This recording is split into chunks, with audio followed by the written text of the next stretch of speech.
GeogAtoZ supporting the National Festival of Fieldwork from the Geographical Association to join in. And today we're going to think about M for measure. So you'll be thinking about going to do some fieldwork with your children in the local streets, the local park, and you'll be thinking about the routes that you're going to take and the different ways that we could maybe measure that and come up with some number data. Today we're going to be thinking particularly about that, the number data that you could gather and the sorts of other things that as you go on your routes, you could look at and you could count and you could quantify to find that story of place. A lot of this is based on some thinking that I've been doing for a number of years, which started when I was a teacher myself. And you can look at the full project from many years ago on this QR code on the Geographical Association website. But essentially, we thought about what was the range of routes that we had around our school. What was 1 mile simply from our school? And what were those different routes that we could take? So this is where I'm based now at the University of Roehampton. And you can see on the right-hand side, the red pin, which is where the school that I'm thinking about in my mind that I might work with on a project like this. And we're trying to get them to Richmond Park. We're trying to get them through Roehampton Gate.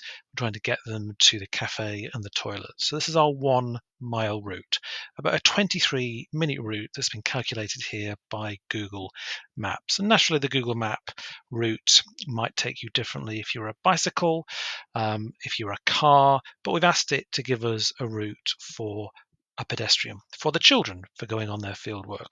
And so we can ask the question to the children, is this the best route that we could take? Are there other routes that they may know about? Now, of course, this is where their children's personal geographies comes in, the idea that they know other routes that they could use, which are cut-throughs. They may have had a sense of place from the routes that they take with their parents, their guardians, their grandparents, for all sorts of various reasons. But this is likely to be a space, because it's 1 mile away, that a number of children would have some sense of place and would have had a sense of taking this route one time or another. So it's posing that question really to start off with. Are there other alternative routes that we could take?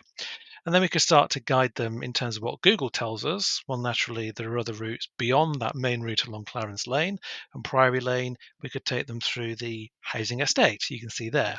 And that's where we start to give them this sense of we don't have to go on the main routes. They may be better because they're well lit, because they're well paved. There's less uncertainty because they're straight. You simply follow along the road. You maybe don't need to cross the road quite so much. So we do need to think about the reasons why we could take different routes. Do we want to minimize the number of crossings?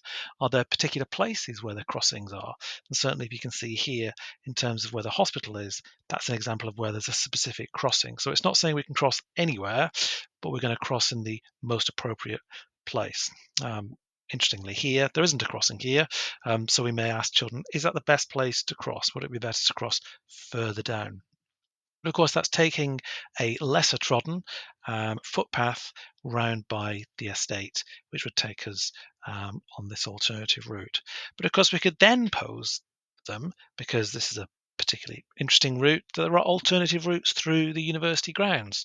And we could say that we could walk them around the lake, we could walk them around the other buildings, and that's another alternative route. And of course, then we start to get into what I'm going to focus on at the end, which is the 10 top tips for resources and activities that you could do with them. What are the other alternatives in terms of measuring this distance? Is that going to be a further distance? Because Google won't help us with that in terms of that. Is that more than a mile, less than a mile, and so on? And then, of course, we could, before we go out with them, or maybe on the route, we could say, well, are there other routes that we could perhaps take? Would it be better to take any of the routes that you can see in red there? Are some of these other routes, for example, these 3 red routes at the bottom, are they impossible routes? How could we find out? Do we want to do this via trial and error? We want to just turn up at the end of that particular residential street and hope we can get through between the estate and the park. Why wouldn't we be able to get through? What would be the border or the boundary? What would be the reason why we couldn't get through?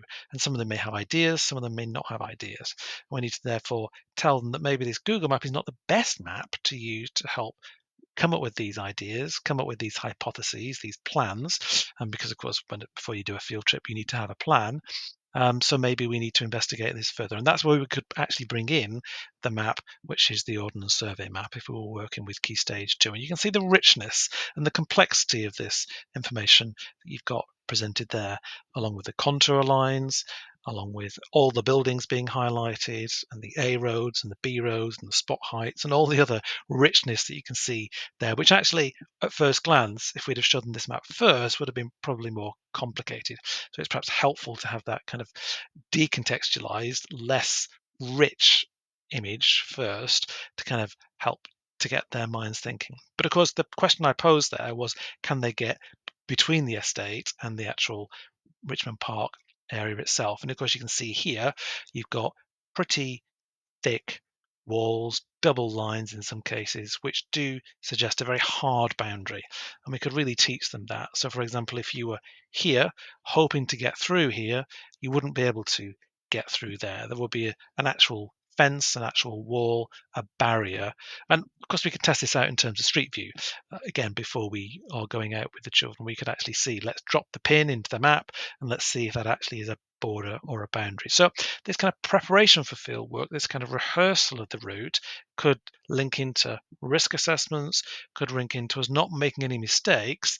But it's quite nice to be serendipitous, but you don't want to be doing that with 15 or 30 children. We need to check these things out before we go, because you need to plan before you go on a route, before you go on a journey. So hopefully that's useful to give you some ideas of what you could do yourself if you were maybe in a school and you were navigating a route to the local park, maybe along some streets, maybe down a ginnel or a snicket. Maybe there are alternative routes that you could come up with for children: the longest route, the shortest route, the most direct route, the safest route, the minimum number of crossings route, all those different routes that you could take. Because again, it's getting the children to use a different range of maps, getting the children to interrogate those maps both in situ and also in the classroom before, and of course afterwards. Did they make some mistakes? Did did we get lost? Do they know where north is and south is and east and west and so on? So here are 10 great ideas that you could use to help develop these opportunities to think about sense of place with children. So the first one is actually using footsteps and using those to walk across a space. Maybe you start with some estimation and you think about that within the classroom. How far would it be to pace foot to foot to foot across the classroom? Extending that to hall and playground, and then comparing the number of footsteps. Are my feet bigger than yours? How many teacher feet? How many child feet? And so on. Um, Maybe then do a perimeter, maybe do the perimeter of the back field or the playground, do other areas around the school site. Walk from here to the head teacher's office and back. How many footsteps would that be? So a lot of rehearsal, a lot of planning, a lot of thought, a lot of estimation goes into this before we perhaps try this outdoors. How many steps would it be, as an example, to walk home? Would it be to walk to the shop or to the swimming pool and so on? So do rehearse these before you go outside, rather than just presenting them to children on the first opportunity in terms of your field work. Then, of course, we could use other non-standard measures. These are all non-standard measures, of course. We could use our hands and our arms. We could measure everyday things using body parts like our hand span. Again, there'll be differences there, or maybe our arm span. And we could measure a bench. We could measure things outside. We could measure things inside as well. So all those opportunities to really measure in the real world. And of course, we could start to get it to be more regular in terms of the measuring tools. We could use wool and string to measure irregular spaces near you. We could perhaps measure around a tree or measure a twisty turny path. We could maybe stretch and then compare that with a tape measure or a meter ruler to come up with an actual number that we could then work with. Then, of course, we could think about time. We saw that to walk about a mile in this part of southwest London would take about 23 minutes or so. So walk the routes and see if the time actually matches up. Does it take the same time to walk 30 children, stopping and starting and making sure that we can keep up with the fastest and the slowest person? How can we think about whether that was a good way to start off at 9:30 in the morning and make sure that we get back for lunchtime so that we don't miss our dinner in school? Um, What's the quickest route and slowest route, as I've said? Maybe do step counters on phones actually work? And we start to link those time, speed, and distance perceptions in the children's heads, but all the time thinking about estimation and about hypothesizing as well. Many of you may have measured trees in various ways. There are ways that you can find this online, but a nice way is to perhaps compare it with a child's height. So you measure a child's height or a child's shadow, and then you measure the tree's shadow, and then you use ratios to estimate the tree's height based on that. So if a child measures a meter, maybe you can then start to think about the comparison between the shadow of a tree and the shadow of a child and the different times of the day. So there's certainly some complexity in that you could tease out. And then finally, a couple more ideas to think through. You could do step and direction mapping. So maybe you start in the central point of the field, of the school playground, and you do a transect. You go north and you see what you see. You go south, east, west, and so on. And you do what map makers do. They form transects of areas to find the different things that they see on their route. And then you draw a simple map based on your transect. You're not trying to draw everything, you're trying to simplify that world, simplify the complexity in that, and try and come up with a simple transect of what you've got. Use a hula hoop, measure it all the way around. Maybe it's about a meter going all the way around. Use that to measure the distance. Roll it as you walk and see how many turns it takes to get where you're going. Maybe do this alongside the trundle wheel, alongside the other standard and non-standard measures, and see if we can come up with this big bank of data in terms of its route. So it's very much about the journey being as important as the destination. Yes, you could do some field work in the park, but it's actually important to try and get out and about and think. It's going to take a lot longer than 24 minutes, I'm sure, to actually get where we're going, but actually gather some useful data on the way in different groups. Estimate and then measure. You could look at different features near you. I mentioned trees, but it could be benches, it could be doors, and then it could be checked using different body parts as well.